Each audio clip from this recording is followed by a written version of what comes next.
Hello दोस्तों, आपका alpha institute में स्वागत है। आज हम पाँचवें चैप्टर का 12वें लेक्चर लेके आए हैं। आज हम बताएंगे आपको कोलाइडी कण के अस्थायित्व के बारे में। ठीक है, जैसा मैंने पिछले ही लेक्चर में बताया था कि अस्थायित्व के बारे में बात करेंगे अब। ठीक है, जितना पीछे के कोलाइडी मिलेंगे गुणधर्म तो वो मैंने पढ़ लिया था, वो हमने पढ़ लिया था। अब हमें पढ़ना है क्या भाई, अस्थायित्व के बारे में, उसके कि अस्थायित्व किस तरीके से वो अस्थायित्व हो सकता है। अस्थायी होने का मतलब वो अवक्षेपण, एक तरीके से वो अवक्षेपित कैसे हो सकता है। बातें समझ में आई? अस्थायित्व की वो किस तरीके अस्थायित्व रहता है कि नहीं रहता है, बातें समझ में आई? तो भाई चलो बात करते हैं अस्थायित्व की। तो बात अस्थायित्व के बीच में बहुत सारी चीज़ें टर्मोलॉजी आएंगी आज, तो उन सब चीज़ों को पढ़ लेंगे। जैसे स्कंदन की बात करेगा, स्वर्ण संख्या की बात करेगा, हार्डी-सुलजे नियम की बात करेगा, बातें समझ में आई? और बात करेगा भाई उसके अंदर आप जैसे कि अस्थायित्व के बारे में बात कर, स्कंदन कैसे कैसे कर सकते हो, कई सारे प्रोसीजर होते हैं स्कंदन कराने के। बातें समझ में आई? इस तरीके से हम क्या करेंगे, उसको शुरुआत करेंगे। ठीक है, बातें समझ में आई? इस तरीके से हम इसको शुरुआत करेंगे। तो कोलाइडी कण जो होते हैं ना, देखो कोलाइडी कण जो होते हैं ना, परस्पर कितने प्रकार से हो सकते हैं, दो तरीके से वो हो सकता है अस्थायित्व प्राप्त कर सकते हैं। कितने तरीके से? दो तरीके से प्राप्त कर सकते हैं। बातें समझ में आई? क्या हुई? बातें समझ में आई? जैसे देखो, पहला बात है कि उसके अंदर क्या होना चाहिए, पहली होनी चाहिए उसके समान आवेश के कारण क्या हो जाना चाहिए, उसके अंदर प्रतिकर्षण हो जाए। और दूसरा क्या हो जाए भाई, विपरीत। जैसे देखो, जैसे दो तरीके से हम समझ रहे हो बात को, दो तरीके से समझाने का मतलब समझो। कोलाइडी कण जो होता है अस्थायित्व होता है, वो दो तरीके से हो सकते हैं। कितने तरीके से? दो तरीके से। पहला क्या हो सकता है उसको समझो। पहला हो सकता है जब आप क्या मिला रहे हो, कुछ किसी को मिलाते हो तो क्या होता है, उसके अंदर धनावेश और ऋणावेश होता है, यही होता है। जब धनावेश या धनावेश, तो विपरीत आवेश एक दूसरे से क्या होते हैं, विपरीत आवेश। समान आवेश एक दूसरे से आकर्षण लगाते हैं, और विपरीत आवेश क्या होते हैं, एक दूसरे से प्रतिकर्षित करते हैं। क्या करते हैं? प्रतिकर्षित करते हैं। तो लिखेंगे विपरीत, पहला लिखोगे क्या, विपरीत आवेश के प्रतिकर्षण के कारण।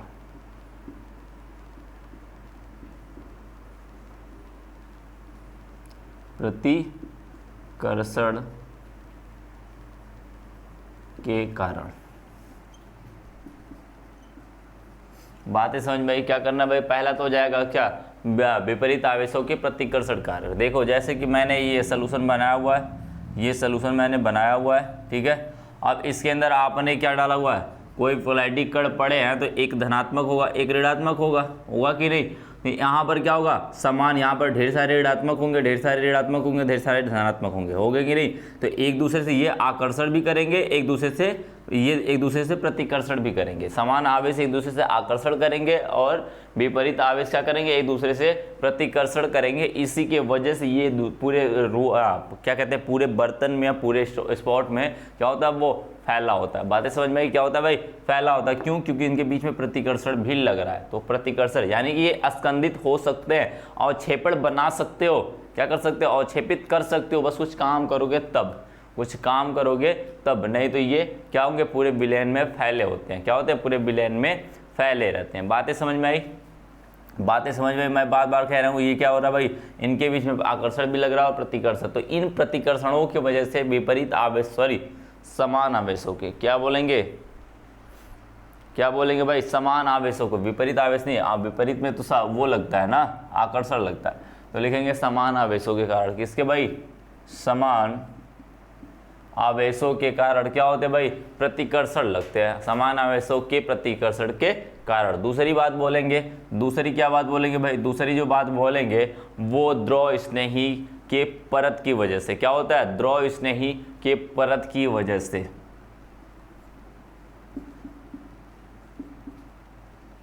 स्नेही के परत की वजह से, परत के कारण। अब देखना भाई परत क्या होती है। अब देखो यहाँ पर जो ये डिस्ट्रीब्यूशन होता है ना, इनका जो डिस्ट्रीब्यूशन होता है, डिस्ट्रीब्यूशन का मतलब समझते हैं वितरण जो होता है, कोलाइडी कणों का जो वितरण होता है वो द्रव स्नेही यदि होगा तो उसके प्रत्येक परतों पे होता है। क्या होता है, प्रत्येक परतों पे होता है। जैसे मैं कह दूं इसके अंदर मैंने,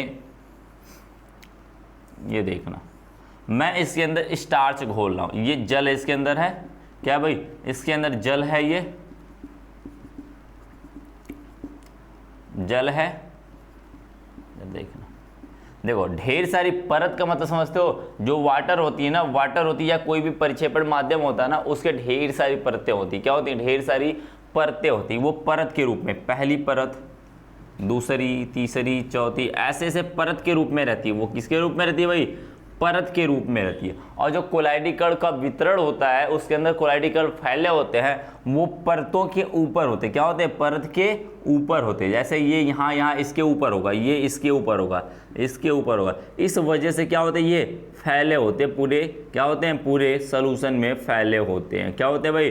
पूरे सॉल्यूशन में फैले होते हैं। तो आप क्या करोगे? इन परतों को हटा दोगे तो ये सारे सारे कहाँ चले आएंगे? नीचे चले आएंगे। बातें समझ में? यदि कोई अस्कंदित करने के लिए और छेपित करने के लिए बोले तो उनकी परत में ऐसा कुछ काम कर दो कि उनकी परत हट जाए। क्या हो जाए? परत उनकी हट जाए, जिससे वो अस्कंदित या अवक्षेपित हो सकते हैं। तो बात हमें अस्थायित्व की देखनी। तो अस्थायित्व क्यों है?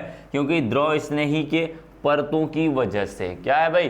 द्रव स्नेही के परतों की वजह से ऐसा काम कर, क्योंकि जो कोलाइडी कण होते हैं ना, उनकी परत के ऊपर क्या होते हैं भाई? उनके परत के ऊपर फैले होते हैं। क्या होते हैं भाई? उनकी परत के ऊपर क्या होते हैं? फैले होते हैं। जैसे ये पहली परत हो गई, ये दूसरी परत, तीसरी परत, चौथी परत। इसी तरीके से हाइड्रोसॉल होता है ना, जो हाइड्रोसॉल होता है उसके अंदर जो प्रोटीन घोली जाती है, प्रोटीन जानते हो ना, प्रोटीन, जो प्रोटीन होती है वो कुछ इसी तरीके से काम करती है। उनके परतों के ऊपर क्या हो जाती है? जाके जमा हो जाती है। द्रव के परतों के ऊपर क्या हो जाती है? जैसे पहली परत हो गई, इसके नीचे दूसरी लेयर, तीसरी लेयर, चौथी लेयर, पांचवी लेयर हो जाती है ना। तो हर लेयर के ऊपर प्रोटीन जमा होगे, फिर उसके नीचे वाले जमा होगे, फिर उसके नीचे वाले, फिर उसके नीचे वाले, ऐसे ऐसे जमा हो जाती है। इस वजह से क्या होता है? इनको ये लोग ऊपर ही रखे रहते हैं। यही परत हट जाती है तो नीचे बैठ जाते हैं। बातें समझ में आई? इस तरीके से ये क्या होते हैं? अस्थायित्व होते हैं। बातें समझ में आई? किस तरीके से अस्थायित्व होते हैं भाई? दो तरीके से, समान आवेशों के प्रतिकर्षण के कारण और द्रव स्नेही परत के कारण होते हैं अस्थायी। बातें समझ गए?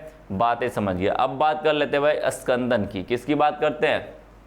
स्कंदन की बात करते हैं। स्कंदन लिख लेना भाई, सीधे टॉपिक पूछता है इसका। टॉपिक पूछ देगा स्कंदन क्या होता है, ठीक है? तो आपको लिखना पड़ेगा। स्कंदन का मतलब होता है अवक्षेपित करना। पहली बात समझना भाई, स्कंदन का मतलब होता है अवक्षेपित करना, ठीक है?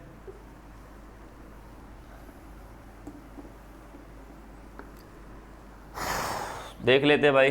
स्कंदन का मतलब होता है अवक्षेपित करना, या उसी को उड़न बोलते हैं। क्या बोलते हैं? उड़न बोलते हैं। जैसे लिख लो,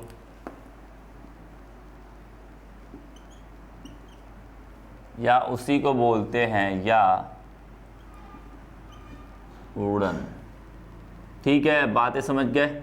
इस तरीके से ये क्या होता है भाई? क्या होता है? क्या होता है भाई? कोई भाई कमेंट वमेंट कर सको भाई इसके बारे में। इसके बारे में यदि कोई जानता होता है ना तो कमेंट वमेंट कर सकता है भाई।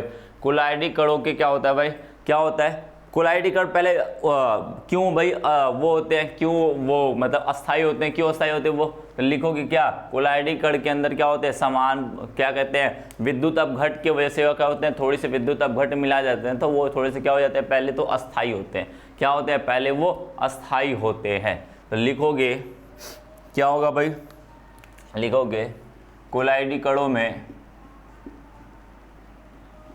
कोलाइडी विलयनों में, ऐसे लिखो, कोलाइडी विलयनों में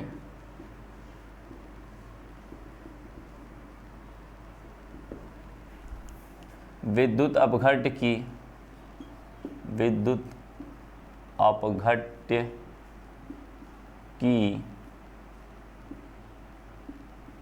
थोड़ी सी मात्रा मिलाने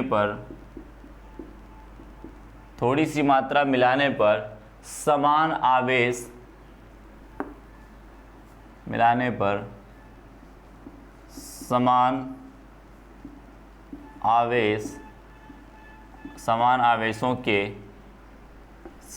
आवेशों के प्रतिकर्षण के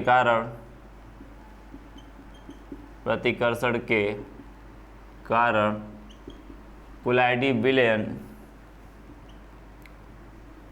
क्या होंगे भाई, जब जैसे ही आपने मिलाया विद्युत अपघट्य, हो सकता है उसके अंदर समान आवेश आ जाए, तो समान आवेश आएगा तो क्या करेगा भाई, वो क्या करेगा, काम क्या करेगा, वो उसको क्या करेगा भाई, समान आवेश आएंगे तो उसके प्रति बीच में प्रतिकर्षण बढ़ जाएगा। क्या होगा, प्रतिकर्षण बढ़ जाएगा। उसी प्रतिकर्षण की वजह से क्या हो जाते हैं, कोलाइडी विलयन, क्या हो जाते हैं भाई, कोलाइडी विलयन अस्थायी हो जाते हैं।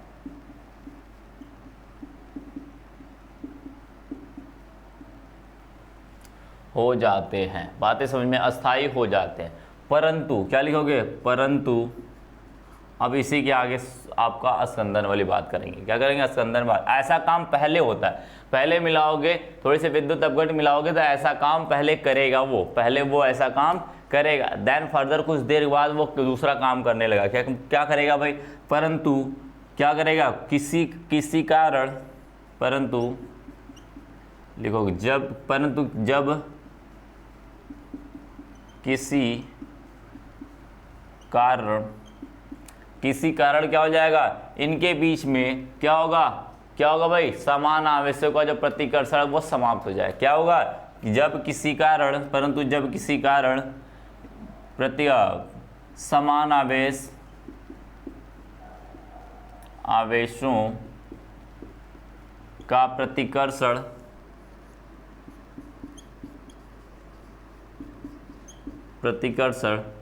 समाप्त हो जाए। क्या हो जाए भाई, समाप्त हो जाए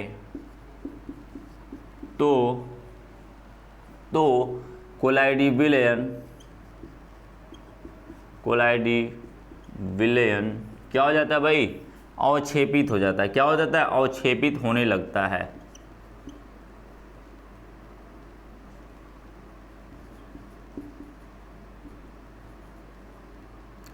अवक्षेपित होने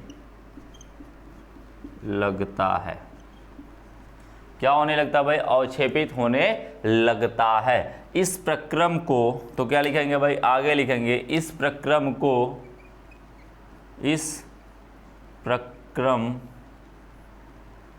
को अस्कंदन कहते हैं। क्या कहते हैं, अस्कंदन कहते हैं। क्या कहते हो भाई, अस्कंदन कहते हो। बातें समझ के, बिल्कुल आसान है, बिल्कुल आसान।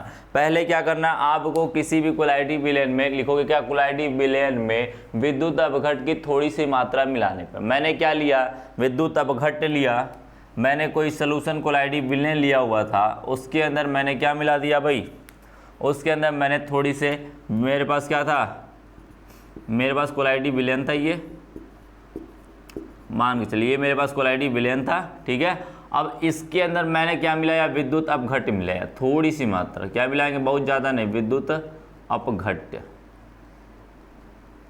विद्युत अपघट्य मिलाया। अब मिलाने के बाद क्या करेगा काम, पहले तो वो समान आवेशों को अवशोषित करेगा। क्या करेगा, समान आवेशों को अवशोषित करेगा। जैसे ही समान आवेश अवशोषित किया, वो काम क्या करेगा भाई, समान आवेश अवशोषित करके अपने बीच में प्रतिकर्षण लगाएगा। जैसे जैसे समान आवेश होंगे, जैसे जैसे समान आवेश आएंगे उसके बीच में प्रतिकर्षण बढ़ जाएगा, उसका प्रतिकर्षण बढ़ जाएगा। कुछ देर बाद छोड़ने के बाद, कुछ देर बाद ना, कुछ देर के बाद, परंतु कुछ देर के बाद क्या होता है, उसके बीच में जो समान आवेशों का प्रतिकर्षण है वो समाप्त हो जाता है। क्या हो जाता है, धीरे धीरे समाप्त होने लगता है।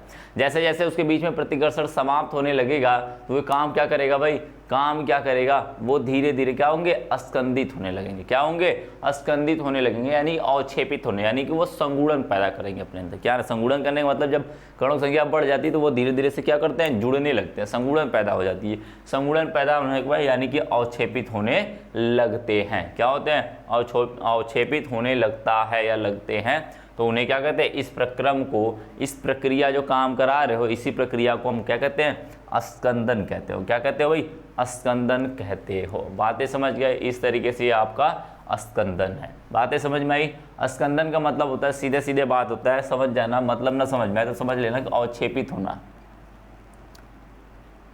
अवक्षेपित। बातें समझ में आई। अस्कंदन ना समझ में तो अवक्षेपित होना, यानी किसी चीज को अवक्षेपित करना है। तो पीछे बातें समझ में आई, इसी को कहते हैं क्या, अस्कंदन कहोगे या अवक्षेपित कहोगे। बातें समझ में आई। तो कह सकते हैं भाई अब बात करेंगे भाई अवक्षेपित करने के लिए, स्कंदन कराने के लिए कौन कौन सी विधियां हम अपना सकते हैं।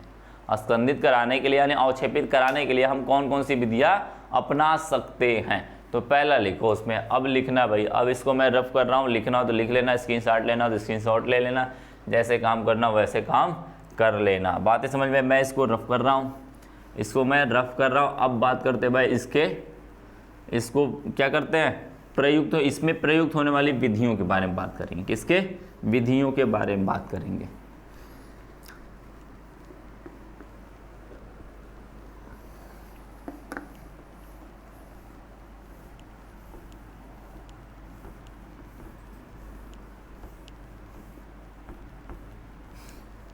चलो भाई बात करते हैं इसकी विधियों के बारे में। तो पहला जो विधि है उसे उबाल कर, क्या है विधि, उबाल कर। जैसे मैं इसका उदाहरण दे दूं, पहले 1 मिनट रुक जाना, मैं पहले इसका एग्जाम्पल दे देता हूँ।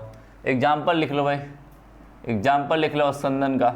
एग्जाम्पल क्या होगा भाई, एग्जाम्पल होगा अपना, क्या होगा, मेरे पास मान के चलो क्या था, एजी था, मैंने अवक्षेपण कराया था, आगे आपने वो पढ़ा हुआ था, क्या कहते हैं, अपवन विधि पड़ी हुई थी, अपवन विधि पड़ी हुई थी, मान के चलो AgI है मेरे पास, ठीक है, इस तरीके से क्या है AgI प्लस ये है। अब इसके अंदर मैंने जैसे इस क्या बनाया, I माइनस मिलाया, जैसे मैंने इसके अंदर I माइनस मिलाया, ये क्या होगा, स्कंदित हो जाएगा और क्या बनाएगा, AgI2 सॉरी सिल्वर आयोडाइड बना के स्कंदित हो जाएगा, इसे बोलेंगे अवक्षेपित हो गया। ये क्या हुआ, अवक्षेपित हुआ। बातें समझ में, विद्युत अपघट्ट मिलाने के बाद बातें समझ गए। इस तरीके से ये क्या हो जाएंगे भाई, अवक्षेपित हो जाएंगे, ठीक है, बातें समझ गए, अवक्षेपित हो जाएंगे।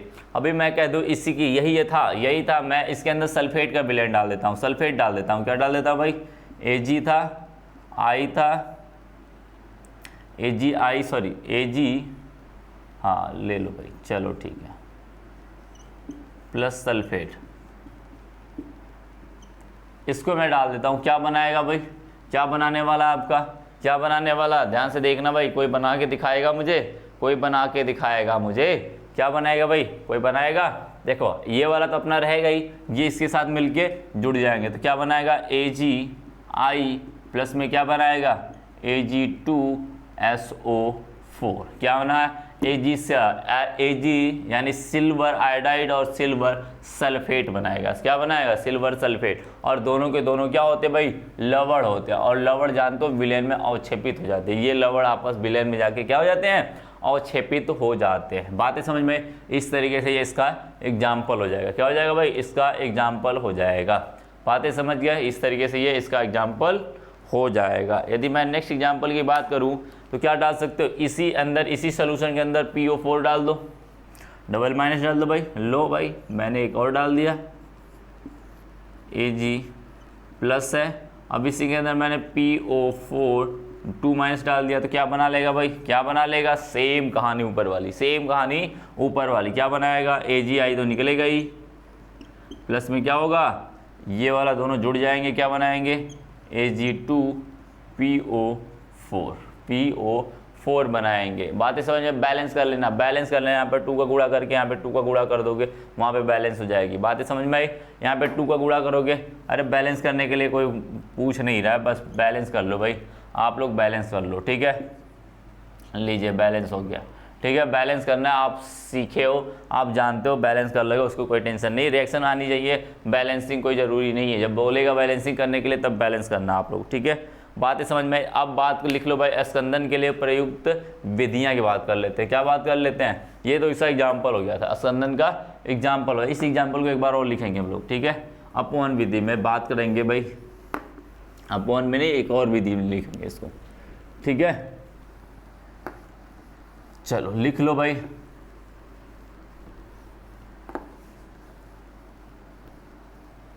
स्कंदन में प्रयुक्त विधियां, क्या लिखेंगे, स्कंदन के लिए प्रयुक्त विधियां, ऐसा स्कंदन में प्रयुक्त विधियां लिख सकते हो।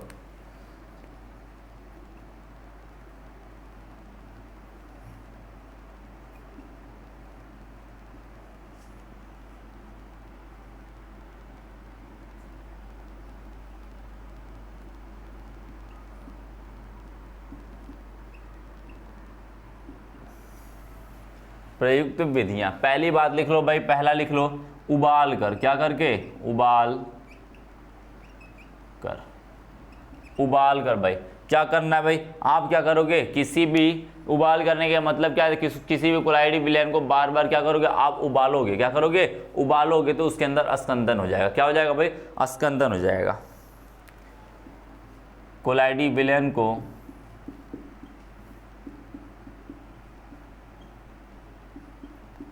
कोलाइडी विलयन को उबालने पर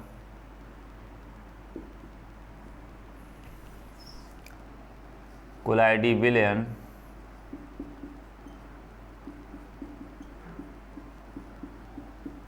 अस्कंदित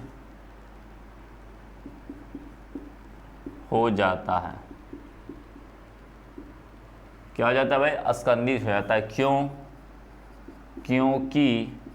क्यों हो जाता है भाई, टेम्परेचर बढ़ाओगे, उबालने का मतलब क्या, टेम्परेचर बढ़ाओगे, टेम्परेचर बढ़ाओगे तो उनके बीच में जो प्रतिकर्षण है, प्रतिकर्षण की वजह से तो अस्थायित्व है, उनका अस्थायित्व है, अब उसी प्रतिकर्षण वो खत्म हो जाता है, क्या करते हैं, वो खत्म हो जाता है और कण आपस में जुड़ने लगते हैं। जैसे मैं कहूँ ये क्या करेगा, यहाँ पर ये माइनस था, ये माइनस था, दोनों प्रतिकर्षण किए, लेकिन मैंने इसको ताप दे दिया, अब दोनों आपस में जाके टकरा जाएंगे, क्या करेंगे, टकरा जाएंगे, क्योंकि मैंने जबरदस्ती उनको धक्का दे के टकराया है, क्या किया, धक्का दे के जोड़ा है, ठीक है, टेम्परेचर दे के उनकी गति ऊर्जा बढ़ा दोगे और वो क्या हो जाएंगे, भाई, ताप प्रतिकर्षण उनके बीच में खत्म हो जाएगा, प्रतिकर्षण क्या हो जाएगा, खत्म हो जाएगा। तो लिखेंगे क्योंकि ताप अधिक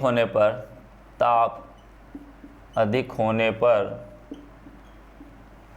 प्रतिकर्षण समान आवेशों में प्रतिकर्षण समाप्त हो जाता है, खत्म हो जाता है, क्या हो जाता है, खत्म हो जाता है। समझ गए, क्या हो जाता है भाई, खत्म हो जाता है, वो खत्म हो जाता है, इसलिए ऐसा काम करता है। यदि मैं दूसरे की मैं बात करूं तो इसे ठंडा करके, दूसरी विधि जो है वो उसे ठंडा करके, क्या करके, ठंडा करके,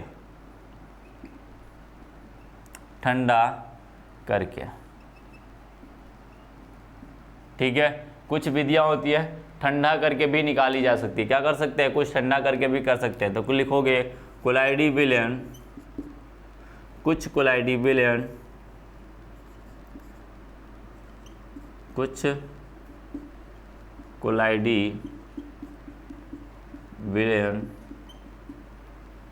ठंडा करने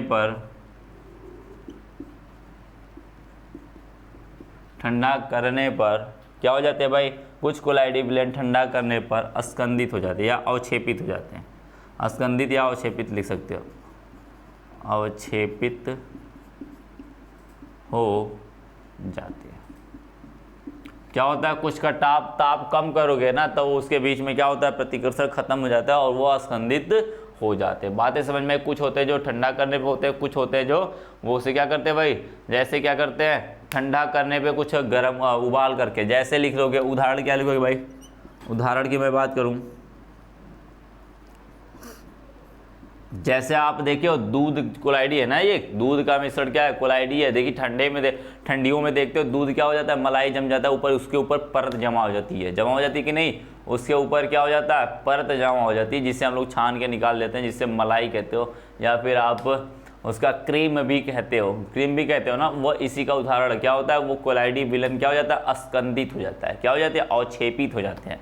बातें समझ में आई। वसा क्या होती है, उसके अंदर जो वसा होती है, दूध का जो वसा होती है ना, वो क्या हो जाती है, जाके जमा हो जाती है, इसलिए हमें क्या होता है, ठंडियों में देखोगे तो क्या निकालते हैं, घी निकालते हो ना। यदि कोई दूध देखा होगा या दूध देखोगे तो ठंडी में ना दूध को रख दोगे ना तो क्या हो जाता है, उसके ऊपर एक परत जमा हो जाती है, मोटी मोटी परत, जिसको टच करते हो तो चिपचिपा टाइप आता है, जिससे घी निकालते हैं हम लोग, उसी को क्रीम कहते हैं। तो वो क्रीम क्या हो जाती है, जमा हो जाती है इसकी परत के ऊपर। क्यों?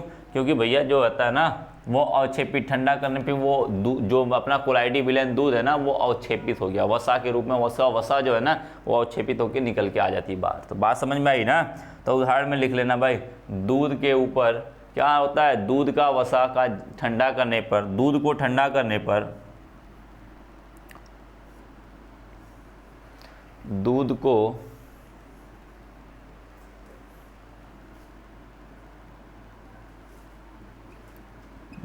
को ठंडा करने पर वसा का जमना।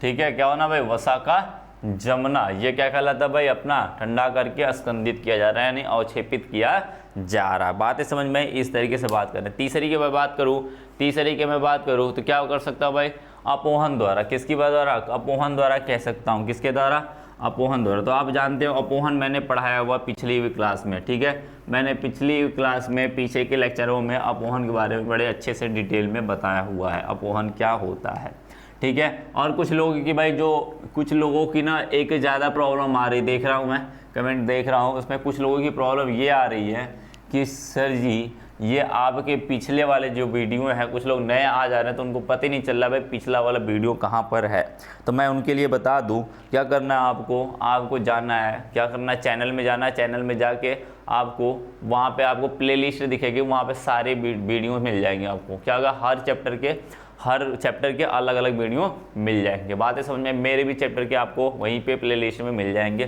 तो आप पीछे की चीज़ें उठा के पढ़ सकते हो। तो इस बात को ध्यान रखना, ठीक है। कुछ लोगों की प्रॉब्लम ये आ रही है, तो मैं बता दूं अपोहन भी पीछे ही मिल जाएगा आपको। क्या होगा, अपोहन आपको पीछे वाले वीडियो में मिल जाएगा, ठीक है। वहाँ पर lecture 1, lecture 2, lecture 3 chapter wise और लेक्चर वाइज दिया हुआ कि इस चैप्टर का ये लेक्चर, ये चैप्टर का ये लेक्चर, तो वहाँ पर देख सकते हो आप लोग जाके। पूरा सिलेबस कवर किया गया है, ठीक है, वहाँ पर लेक्चर वाइज, ठीक है। तो ये आपका 12वां लेक्चर आज का, चैप्टर 5 पृष्ठ रसायन का 12वां लेक्चर है। इसमें कोलाइड के बारे में पढ़ रहे थे हम लोग, ठीक है। तो ये लगभग खत्म ही होने वाला है, ठीक है। तो बात करते हैं भाई, नेक्स्ट की बात करते हैं, तीसरी की बात करते हैं। तीसरा क्या है, अपोहन। क्या है, अपोहन द्वारा। तो क्या होता है, बार बार ना कुछ के कोलाइडी विलन होते हैं ना, उनको बार बार अपोहन कराओगे ना, बार बार अपोहन कराने से, कई बार अपोहन कराने से उनका क्या हो जाता है, अवक्षेपण हो जाता है। क्या हो जाता है, वो कोलाइडी विलन लिखोगे, कोलाइडी विलन, कुछ कोलाइडी विलयन का बार बार अपोहन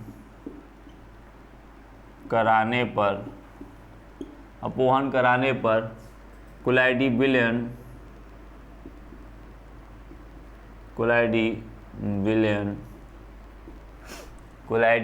क्या हो जाता है भाई, अवक्षेपित हो जाता है, अवक्षेपित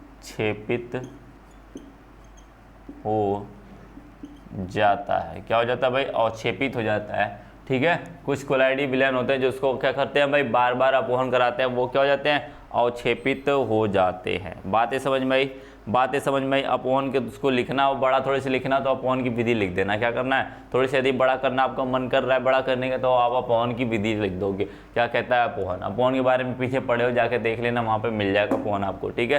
तो अपोहन की विधि लिख दोगे, वहाँ पे सारी चीज़ें आपको क्लियर हो जाएंगी, ठीक है। ये बड़ा भी हो सकता है, क्या कर सकते हैं, इसको लंबा खींच सकते हैं। बातें समझ में। अब बात करते हैं भाई, क्या कर सकते हैं भाई, बात करेंगे विद्युत अपघट्ट मिलाकर, या फिर पारस्परिक अस्कंदन कह सकते हैं। चौथा लिख लेना भाई, पारस्परिक अस्कंदन, जो पीछे एग्जाम्पल में लिख लिए हो ना, उसी को रिएक्शन करा के, यानी कि चौथा लिखोगे क्या, पारस्परिक अस्कंदन, ठीक है। पारस्परिक अस्कंदन का मतलब वही जो पीछे वाला एग्जाम्पल लिखा ना, उसी की बात कर रहा है। क्या कर रहा है, उसी का बात कर रहा है। तो लिखेंगे भाई, दो विपरीत आवेशित साल को एक निश्चित अनुपात में मिलाने पर उदासीन क्रिया करते हैं। क्या कर देंगे, बोलेंगे दो विपरीत आवेशित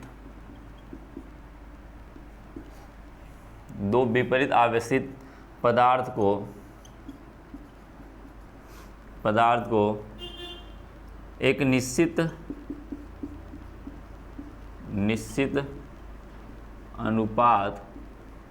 में मिलाने पर क्या हो जाता है, पदार्थ उदासीन हो जाता है, या कोलाइडी विलयन क्या हो जाता है भाई, उदासीन हो जाता है, उदासीन हो जाता है। उदासीन होने का मतलब वो अवक्षेपित हो जाएगा, लवण बन जाएगा। उदासीन जानते हो ना, हमने क्षारीय क्रिया में पढ़ा आता है उदासीनीकरण, तो वहाँ पे प्लस और माइनस बन के क्या करते थे, उदासीन हो जाते, लवण बना लेते। जैसे मैं बात करूँ भाई, पीछे वाला एग्जाम्पल दिखा दोगे, एग्जाम्पल की मैं बात करूँ तो क्या दिखाओगे भाई, एग्जाम्पल की मैं बात करूँ तो Ag मेरे पास आई था, देखना इसके अंदर मैंने ये प्लस में था, ठीक है, तो क्या करेंगे, इनको जोड़ देंगे, क्या इसमें लगा देंगे सल्फेट ग्रुप, क्या लगाएंगे, सल्फेट ग्रुप। अब यहाँ पर मैंने कहा था क्या करना है भाई, आपको निश्चित अनुपात में लेना है, यानी कि इसका 2 लोगे, इसका 1 लोगे, बातें समझ में, इसका 2 भाग लोगे, इसका 1 भाग लोगे, एक निश्चित अनुपात यानी 2 संबंधी 1 का अनुपात होगा। क्या बनेगा भाई, Ag2AgI प्लस में Ag2SO4 बनेगा कि नहीं। तो ये अवक्षेपित हो गया, ये अपना क्या हुआ, अवक्षेपित हो गया, ये इसका 2 भाग हुआ और इसका कितना हुआ, 1 भाग, यानी इनका एक निश्चित अनुपात कितना है, 2 संबंधी 1 के अनुपात में लोगे तभी ये काम करेंगे। क्या करेंगे, 2 संबंधी 1 के अनुपात लोगे तभी ये अवक्षेपित हो जाएंगे, तभी ये उदासीन होंगे। इसको ज़्यादा कर दोगे तो ये इसमें कुछ तो उदासीन हो जाएंगे, कुछ इसमें बच जाएंगे, क्या करेंगे, कुछ बच जाएंगे, उसकी वजह से वो स्कंदित नहीं हो पाएंगे। ठीक है, बातें समझ में आई, वो अच्छे से स्कंदित नहीं होंगे। मान के चलो ये कम ले लिए, ये ज़्यादा ले लिए, सल्फेट आयन क्या हुआ, ज़्यादा हो गया, तो फिर भी तो आयन बच जाएंगे, जितना इसके लिए चाहिए ज़रूरत है उतना तो कर देगा ये। इसके 1 भाग के लिए इसका 2 भाग चाहिए, उतना तो कर लेगा, लेकिन जितना बच जाएगा वो तो घूमेगा ना विलयन में, वो तो कोलाइडी विलयन में घूमेगा ना, तो उसमें घूमेगा तो भाई दिक्कत करेगा कि नहीं। इस तरीके से बात करेंगे, बातें समझ में आई। चलो ये बातें खत्म हो गई, आपके कोलाइडिस या स्कंदन आपके खत्म हो गए, बातें समझ में आई। अब बात करते हैं भाई हार्डी-सुल्जे का नियम, क्या करते हैं, हार्डी-सुल्जे का नियम बात करते हैं, ठीक है, सुल्जे का नियम बात करते हैं। तो इसको भाई रब कर लेना। अब फटाक से क्या करना है आपको, सारी चीज़ें आप समझ गए हो, सारी चीज़ें आपने फिर से समझ गए हो, ठीक है। चलो बात कर लेते हैं भाई, इसका आप लोग पारस्परिक स्कंदन या उदासीनीकरण भी लिख सकते थे, इसका एक नाम एक और लिख सकते हो, क्या, उदासीनीकरण भी लिख सकते हो, उदासीनीकरण स्कंदन भी लिख सकते हो, ठीक है, इसका दूसरा नाम भी लिख सकते हो, जो काम कराया उसके नाम के ऊपर।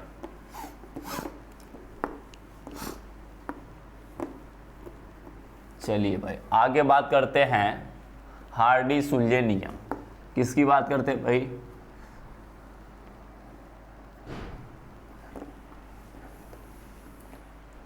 हार्डी-सुल्जे नियम, नाम तो सुना ही होगा आपने, हार्डी-सुल्जे नियम।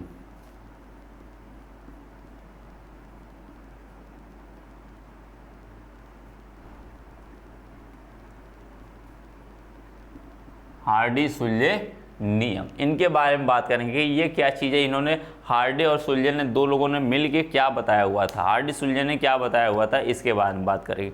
तो विपरीत, इन्होंने बताया था जब विपरीत आवेश युक्त आयनों की क्या करते हैं, जितनी ज़्यादा संयोजकता होगी वो स्कंदन उसका उतना ही ज़्यादा होगा, उसी साल का स्कंदन उतना ही ज़्यादा होगा, यानी उसकी शक्ति उतना ही ज़्यादा होगी। जिसकी संयोजकता जितनी ज़्यादा होगी उसका स्कंदन उतना ही ज़्यादा करेगा, वो स्कंदन ज़्यादा करेगा। बातें समझ में आई, स्कंदन की क्षमता जो होगी ना वो ज़्यादा होगी, बातें समझ में आई। तो लिखोगे क्या कहेंगे, इनके बारे में लिखना, तो हार्डी और सुल्जे ने, हार्डी व सुल्जे ने एक स्कंदन के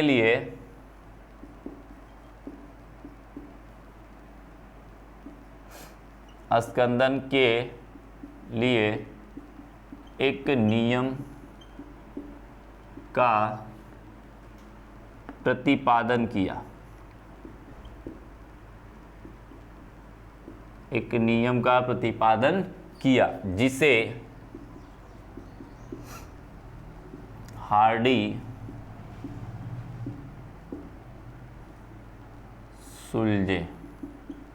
नियम कहते हैं।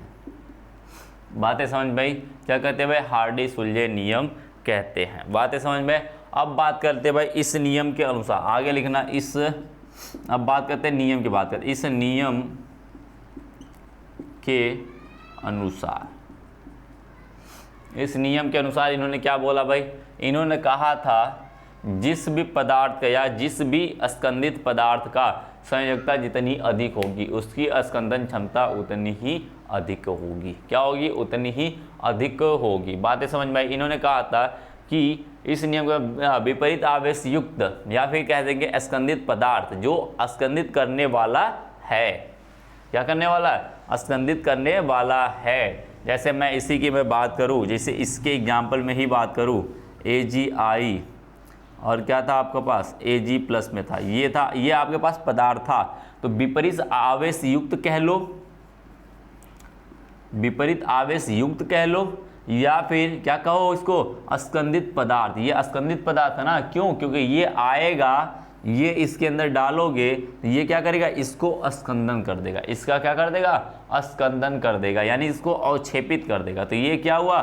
स्कंदित पदार्थ। स्कंदित पदार्थ कहने का मतलब जो वह पदार्थ जो किसी भी विलयन को स्कंदित कर दे, यानी अवक्षेपित कर दे।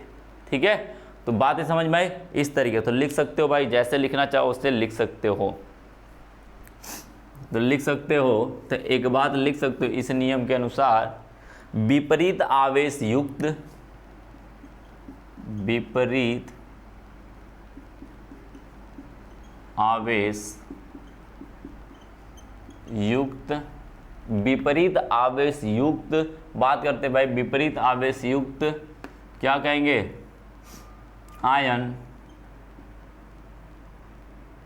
की संयोजकता, की संयोजकता जितनी अधिक होगी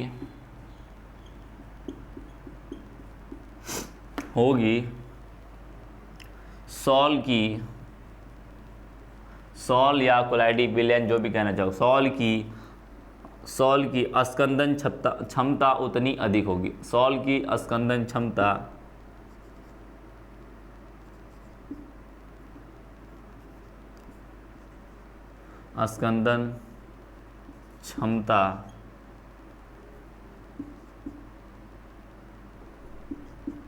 क्षमता उतनी अधिक होगी, उतनी अधिक होगी। बातें समझ में आई? क्या बोला गया भाई? उतनी अधिक होगी। ये हार्डी सुलझे ने बताया, जिसका आवेश जितना ज़्यादा होगा, यानी जिसका संयोजकता क्या होगी, जितनी ज़्यादा होगी, स्कंदन करने की क्षमता उतनी अधिक हो। उसकी सॉल का स्कंदन करने की क्षमता या उसकी सॉल का स्कंदन क्षमता अधिक होगी। क्या होगा? उस सॉल की स्कंदन क्षमता क्या होगी? उतने ही अधिक होगी। ठीक है, उस सॉल के स्कंदन करने की क्षमता उतनी अधिक है, उस सॉल की स्कंदन क्षमता उतनी अधिक होगी। अब बात कर लेते हैं भाई किसका होता है। जैसे मैं कुछ आयन की बात करता हूँ, कुछ आयन की बात करता हूँ, किसकी बात करता हूँ भाई? कुछ आयन की बात करता हूँ। ठीक है, जैसे मैं कह दूँ, देखो जैसे एग्जाम्पल में बात करता हूँ, किसकी बात करता हूँ? एग्जाम्पल की बात करता हूँ। तो क्या करेंगे भाई? एग्जाम्पल में लिखोगे फेरिक साइनाइड, फेरोसाइनाइड -4 आयन। ये कितने आयन है? 4। इसकी संयोजकता, पूरे की संयोजकता कितनी है? 4 -4 है। ये हो गया। अब आपके पास क्या हो जाएगा भाई? जैसे 3 का हो जाएगा, 3 का, एक मिनट देख, 3 का हो जाएगा PO4 ट्रिपल माइनस, ये हो गया आपके पास। अब आपके पास सल्फेट आयन हो गया SO4 डबल माइनस, आपके पास क्या हो जाएगा? Cl हो गया, माइनस हो गया। अब बताना जरा बताना किसकी संयोजकता ज़्यादा है इसके अंदर, किसकी संयोजकता ज़्यादा है भाई? किसकी ज़्यादा है? ये -4 है, -3 है, -2 है, -1, किसकी ज़्यादा संयोजकता है? इसकी है, इसकी 4 है, इसकी 3 है, इसकी 2 है, इसकी 1 है। तो कहेंगे जिसकी संयोजकता ज़्यादा उसका स्कंदन करने की क्षमता भी ज़्यादा होगी। बातें समझ में आई? यानी कि स्कंदन क्षमता के आधार पर लिख सकते हैं स्कंदन क्षमता का जो क्रम होगा, यानी कि स्कंदन क्षमता का क्रम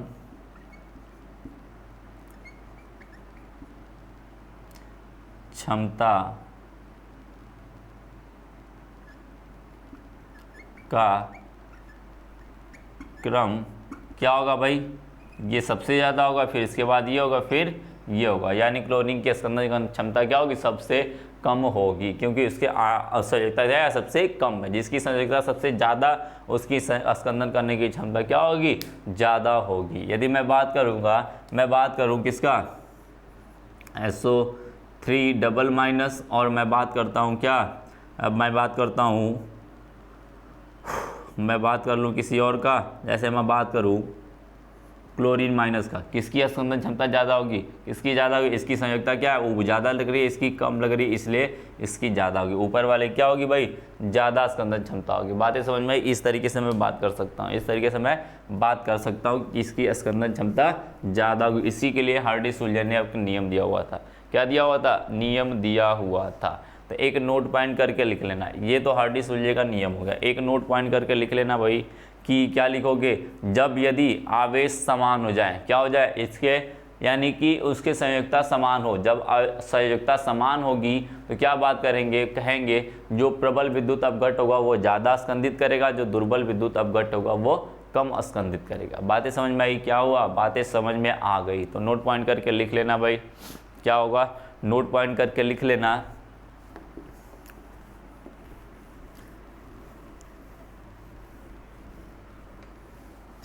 मैं लिखवा देता हूँ उसको, नीचे नोट करके लिख लेना, एक बात लिख लेना, नोट में लिख लेना, ठीक है। नोट में क्या लिखोगे भाई कि समान आयन, समान लिख सकते हो, समान आवेश व समान सांद्रता पर, समान सांद्रता पर प्रबल विद्युत अपघट्ट का, प्रबल विद्युत अपघट्ट का क्या होता है, स्कंदन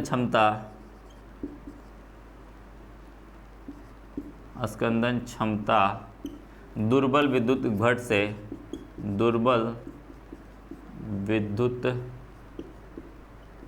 अपघट्ट से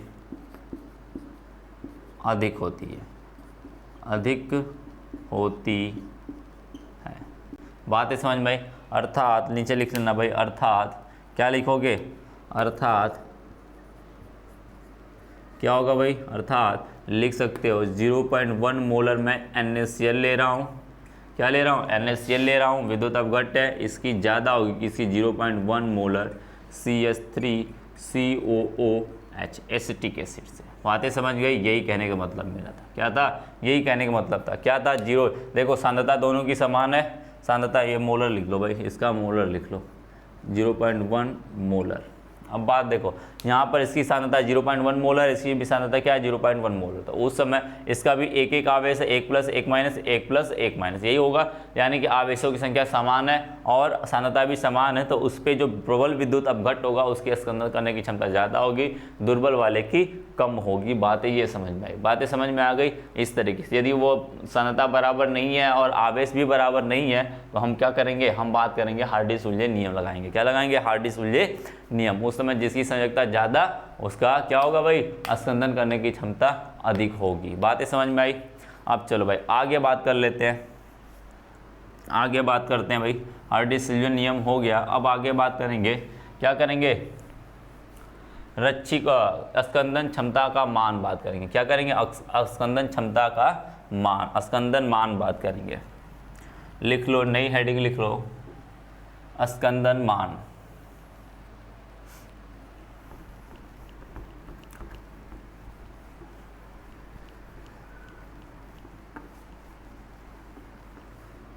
स्कंदन मान की बात कर लेते भाई, क्या है ये स्कंदन मान आपका क्या है। तो स्कंदन मान जो होता है ना भाई आपका, वो स्कंदन के लिए सबसे कम मात्रा होती है। जो सबसे कम मात्रा में क्या हो जाए, जो सबसे वह न्यूनतम मान जिससे कोई अवक्षेपित क्या हो जाए, कोई सांद्रता, वह क्या बोलेंगे, विद्युत अपघट्ट का वह न्यूनतम मान जिससे क्या हो जाए, कोई चीज़ अवक्षेपित हो जाए या अस्कंदित हो जाए, कोई विलयन क्या, कोलाइडी विलयन अस्कंदित हो जाए, वह उसका स्कंदन मान कहलाएगा।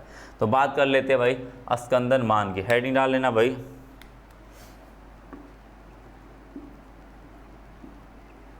मान, या इसी को बोलते हैं उड़न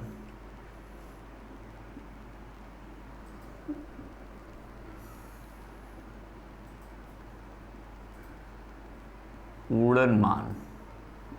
ठीक है, बातें समझ में, इसको कहते हैं। अब इसको क्या कहते हो भाई, लिखोगे विद्युत अपघट का वह न्यूनतम सांद्रता, किसी विद्युत अपघट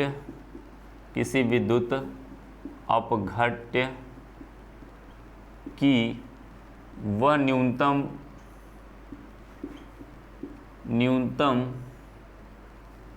सांद्रता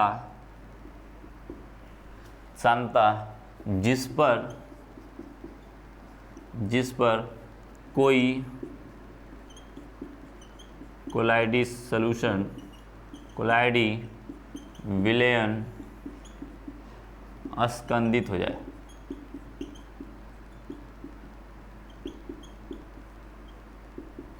अस्कंदित हो जाती है, उस सांद्रता को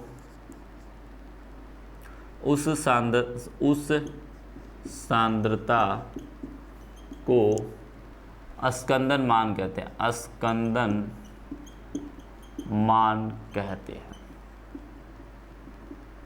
बातें समझ गई, क्या कहते हैं भाई, उसे अस्कंदन मान कहते हैं। बात समझ गए, इस तरीके से अस्कंदन मान कहते हैं। अब बात कर ले भाई, बात कर लेते हैं जो अस्कंदन मान होता है, जो अस्कंदन मान होता है अपना मान होता है वो समानुपाती व्युत्क्रमानुपाती किसके होता है, अस्कंदन क्षमता के होता है। किसकी, अस्कंदन क्षमता के होता है।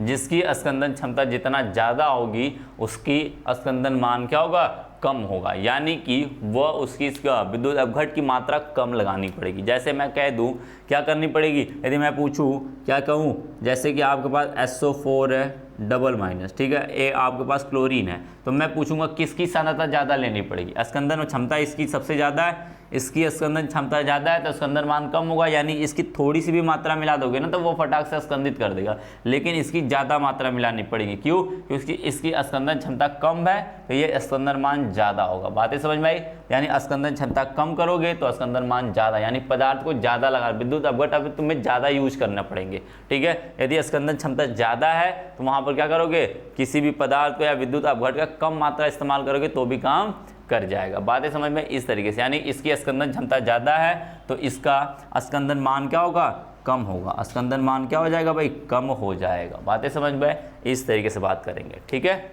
बातें समझ में आई, इस तरीके से बात करेंगे। अस्कंदन मान और अस्कंदन क्षमता में यही रिलेशन होता है व्युत्क्रमानुपाती का। क्या होता है भाई, व्युत्क्रमानुपाती का होता है। अब बात करते हैं भाई, आगे बात करते हैं रच्छी कोलाइड के बारे में। किसकी बात करते हैं, रच्छी कोलाइड के बारे में बात करते हैं।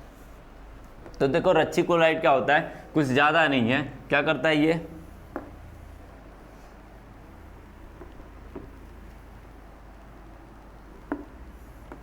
रच्छी कोलाइड के बारे में बात करते हैं। तो रच्छी कोलाइड कुछ ज़्यादा नहीं है भाई, कुछ से ज़्यादा नहीं है। ठीक है, कुछ रच्छी कोलाइड जो है ना वो ज़्यादा नहीं है। कुछ बात करते हैं रच्छी कोलाइड के बारे में, बातें समझ में। चलो अब बात करते हैं भाई रच्छी कोलाइड के बारे में। रच्छी कोलाइड के बारे में तो लिख लेना भाई, रच्छी कोलाइड।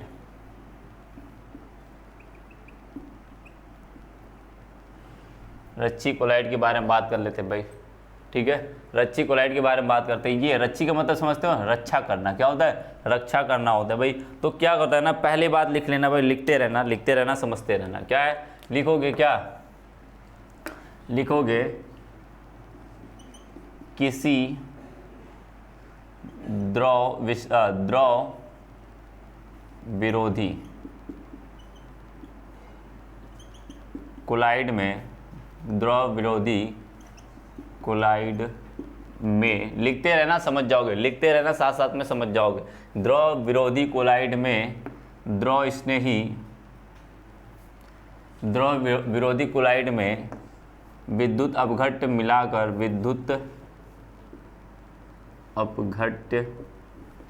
मिलाकर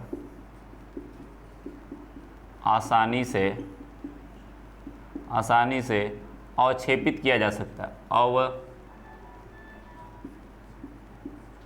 अवक्षेपित किया जा सकता है। ठीक है, क्या हो सकता है? किया जा सकता है। बातें समझिए। परंतु क्या करेंगे? अब क्या बात करते हैं भाई? आसानी से। पहले आपने पढ़ा हुआ है कि द्रव विरोधी कोई भी कोलाइड आपने बनाया हुआ है द्रव विरोधी का, तो उसमें क्या करोगे? आप आसानी से विद्युत अपघट्य डालोगे, वो आसानी से क्या हो जाएगा? क्या हो जाएगा भाई? अवक्षेपित हो जाएगा। परंतु हमें क्या करना है? यहाँ पर रक्षा करनी है। तो हम क्या करेंगे? परंतु उसमें क्या करेंगे? उस कोलाइड में, द्रव विरोधी कोलाइड में हम क्या करते हैं? द्रव स्नेही डाल देते कोई कोलाइड। ठीक है, द्रव स्नेही डालने पर क्या हो जाता है भाई? वो उसके द्रव विरोधी कोलाइड का क्या करता है? रक्षा करता है। उसके ऊपर एक परत बना लेता है, उसकी रक्षा करता है, जिससे वो क्या हो जाता है? अवक्षेपित होने से बच जाता है। बातें समझ में? उसी को लिखना है। परंतु द्रव स्नेही मिलाने पर, द्रव स्नेही के कुछ मात्रा मिलाने पर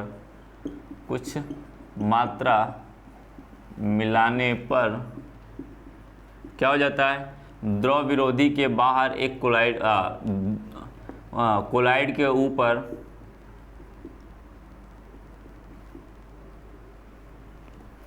ऊपर एक परत जमा हो जाती, एक परत जमा हो जाती है। क्या हो जाती भाई? एक परत जमा हो जाती है। परत जमा हो जाती है, जिससे द्रव विरोधी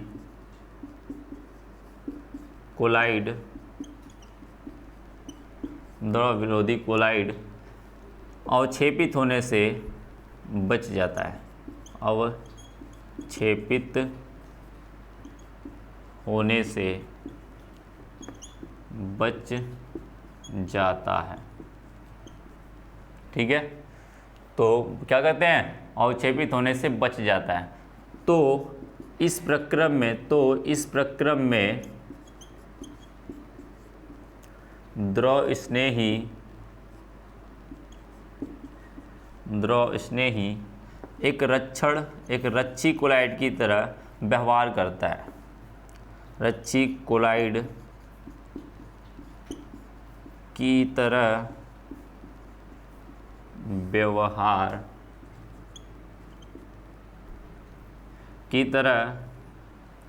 होता है।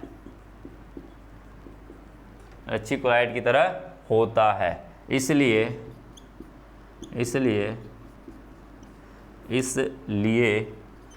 इस कोलाइड को क्या कहते हैं? रच्छी कोलाइड कहते हैं। क्या कहते हैं भाई? रच्छी कोलाइड कहेंगे।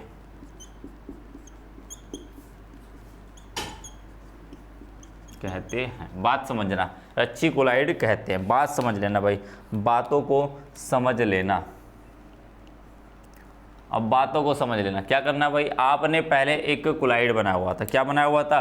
कोलाइड बनाया हुआ था। ठीक है, आपने एक कोलाइड बनाया हुआ था। किसका? आपने द्रव विरोधी का क्या बनाया था? किसका? द्रव विरोधी का। ठीक है, द्रव विरोधी का आपने बनाया हुआ था। अब क्या करना भाई? आपने द्रव विरोधी का बनाया हुआ था। अब क्या करना है? इसी के अंदर मैंने ऊपर से डाल दिया द्रव स्नेही। क्या डाल दिया?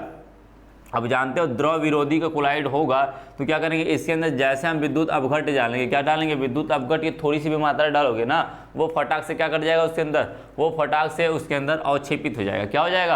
अवक्षेपित हो जाएगा। तो हमें इसी अवक्षेपित को बचाने के लिए, इसी अवक्षेपण को बचाने के लिए हम क्या करते हैं? द्रव स्नेही कोई कोलाइड डाल देते हैं। क्या डालते हैं? द्रव स्नेही कोई कोलाइड इसके अंदर फिल कर देते हैं। जैसे इसको फिल कर दोगे तो ये कोलाइड क्या विद्युत अपघट्य डालने के बाद भी नहीं होगा। क्यों? क्योंकि इसके ऊपरी परत पे ना, ये ऊपरी परत पे इसका द्रव स्नेही क्या होता है? जाके जमा हो जाता है, संगुणन पैदा कर देता है। क्या करता है? संगुणन पैदा करके क्या होता है? उसके ऊपर एक लेयर बना के जमा हो जाता है। जब जमा हो जाएगा तो नीचे वाला जो होगा उससे क्या होगा?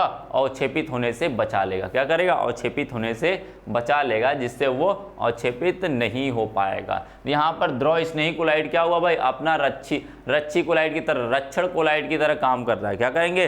रक्षण कोलाइड की तरह काम कर रहा है। तो इसे, इस पूरे विलयन को हम क्या बोलेंगे? रच्छी कोलाइड बोलेंगे। क्या बोलेंगे? रच्छी कोलाइड बोलेंगे। बातें समझ में? इस ये बातें यहाँ पे समझ में आई आपको, इसे बात को यहाँ पे समझ में आ गई। अब बात करते हैं भाई, अब बात कर लेते हैं, इस चैप्टर का ख़त्म होने वाला, पूरा का पूरा ख़त्म है बिल्कुल, ठीक है। तो आगे बात कर लेते हैं भाई स्वर्ण संख्या की, स्वर्ण संख्या की बात कर लेते हैं, ठीक है। स्वर्ण संख्या क्या है, चलो लास्ट टॉपिक की बात कर लेते हैं, स्वर्ण संख्या।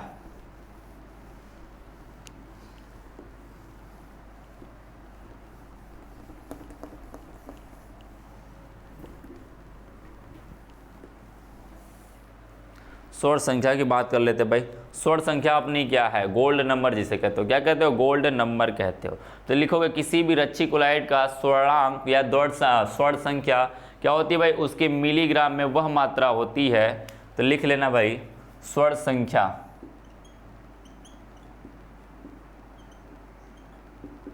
संख्या की बात करेगा जिसे गोल्ड नंबर कहते हो, क्या कहते हो, गोल्ड नंबर कहते हो, ठीक है। लिखोगे क्या, लिखोगे भाई स्वर्ण संख्या वह संख्या है, या स्वर्ण संख्या लिखोगे रेटिकुलाइड का स्वर्ण संख्या वह संख्या है, ये रेटिकुलाइड का ही बात करेगा, रेटिकुलाइड का वह मिलीग्राम संख्या है, मिलीग्राम संख्या है, या लिखिए रेटिकुलाइड का वह स्वर्ण संख्या है, मिलीग्राम संख्या या स्वर्ण संख्या लिख लो, कोई बात नहीं, ठीक है। स्वर्ण संख्या है जिसमें क्या करते हैं भाई, जिसमें लिखना भाई क्या लिखेंगे, इसमें सॉल के 10 मिली सॉल के क्या कहेंगे 10 ml सॉल के, मिली का मतलब ml, सॉल के यानी कोलाइड के बात करेंगे, सॉल का मतलब समझ रहे हो ना, कोलाइड के 10% NaCl क्या करेंगे 10% NaCl का विलयन, 10% NaCl का विलयन 1 मिलीग्राम मिलाने पर क्या कहेंगे 10 ml सॉल के 10% ml 10% NaCl का एक क्या करेंगे 1 ml मिलाने पर 1 ml मिलाने पर क्या हो जाए, मिलाने पर क्या हो जाए भाई, उसका रच्छी यानी कि क्या बन जाए, उसका अस्कंदन को रोकने के लिए आवश्यक हो, मिलाने पर अस्कंदन को रोकने के लिए आवश्यक हो।